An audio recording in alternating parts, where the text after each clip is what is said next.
Attendees of a funeral. At that time, the attendees of the funeral exchanged gunfire with the black vehicle. Black vehicle then turned northbound down Carpenter. Upon going northbound down Carpenter, they continued to fire at the attendees of the funeral, at which time the vehicle midway down the block crashed and came to a halt. The occupants of the vehicle then exited in multiple directions and fled. We currently have a person of interest being interviewed by area detectives at the area. Out of this incident, there are 14 victims being treated at 5 separate area hospitals. Conditions are unknown at this time.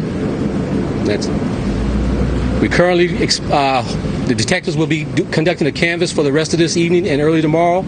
We are hoping that the community, if you have any video or anybody that knows anything, will help the detectives in their canvass and offer any information that can help solve this crime. How many shots were fired, and how many shooters do you think there were? Currently, right now, we have 60 shell casings on the scene. Shooters are unknown at this time for the exchange between the attendees of the funeral and those that were in the vehicle. So right now, that's still being looked at by detectives. Do you have an idea of the ages of these victims, those who may have been attending? Do you have children involved at this point? At this time, we have no known juvenile victims. All are adults at this moment. First Deputy, funerals are often targeted in gang conflicts. Have these two groups had interactions with each other in the past? And is that a theory as to motive this evening? That's currently being investigated by the Detective Division. Where's the funeral for? Can't say at the moment. I'm sorry if somebody asked this. Can you talk about a motive yet? No, sir. Right now, we have no motive. The detectives are looking into that. They're investigating that part of it. Anybody in the vehicle shot? Unknown at this time. All occupants of the vehicle fled in multiple directions, so we have one person of interest in custody. Right now, they don't have any injuries, so we're still investigating that.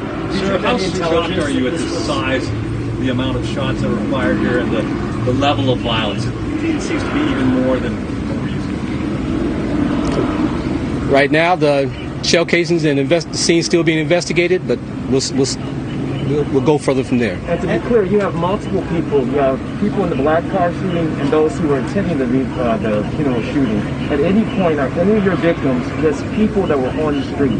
Do we believe we have everyone that was involved in this? Right now, it's unknown if anyone was not a part of the funeral or a part of the vehicle.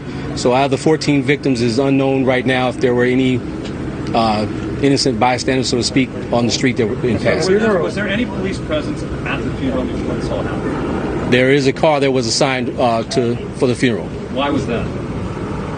That was assigned by the district commander, just as a precaution, because of the size of the funeral. Could they have done more to prevent this? That's being looked at.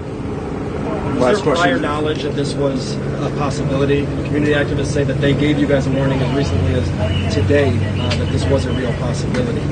Was that something that you guys were aware of? Not aware of who the community activist is that you're speaking of, but the commander of the district took every precaution that he could. Were all those 14 victims shot? All those 14 victims, were they shot? Right now, we're waiting on the results back from the area hospitals, but so far, it appears that they all just sustained some injury as a result of it. We're not sure if it's all gunshot wounds or not.